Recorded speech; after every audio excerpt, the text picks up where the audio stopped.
नमस्कार मित्रों। एक संत अपने शिष्यों के साथ एक नगर में पहुँचे। रात हो चुकी थी और वे दोनों सिर छिपाने के लिए किसी आश्रय की तलाश में थे।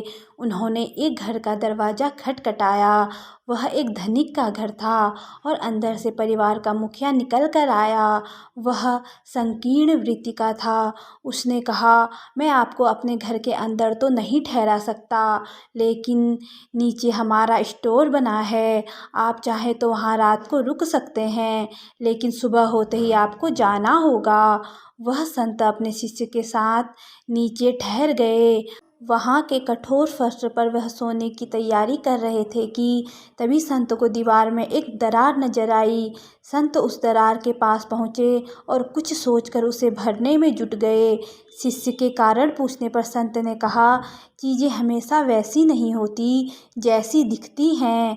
दूसरे गांव में अगली रात वह दोनों एक गरीब किसान के घर आसरा मांगने पहुँचे। किसान और उसकी पत्नी ने प्रेम पूर्वक उनका स्वागत किया। उनके पास जो कुछ रूखा सूखा था वह उन्होंने उन दोनों के साथ बांटकर खाया और फिर सोने के लिए अपना बिस्तर दे दिया। किसान और उसकी पत्नी नीचे फर्श पर सो गए। सवेरा होने पर संत व उनके शिष्य ने देखा कि किसान और उसकी पत्नी रो रहे थे, क्योंकि उनका बैल खेत में मरा पड़ा था। यह देखकर शिष्य ने कहा, गुरुदेव, आपके पास तो कई सिद्धियां हैं, फिर आपने यह क्यों होने दिया? उस धनिक के पास सब कुछ था, फिर भी आपने उसके घर की मरम्मत करके उसकी मदद की, जबकि इस गरीब ने कुछ ना होने पर भी हमें इतना सम्मान दिया, फिर भी आपने उसके बैल को मरने दिया। संत फिर बोले, चीज़ें हमेशा वैसी नहीं होती जैसी कि दिखती हैं।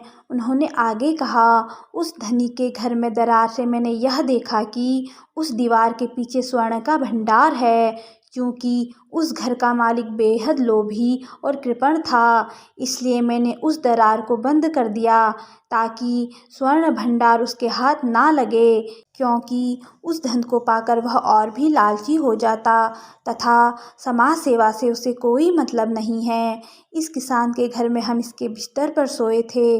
रात्रि में इस किसान की पत्नी की मौत लिखी थी और जब यमदूत इसके प्राण हरने आए तो मैंने रोक लिया।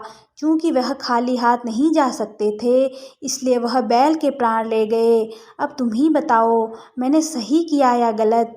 यह सुनकर शिष्य संत के समक्ष नतमस्तक हो गया। जय श्री राधे कृष्णा।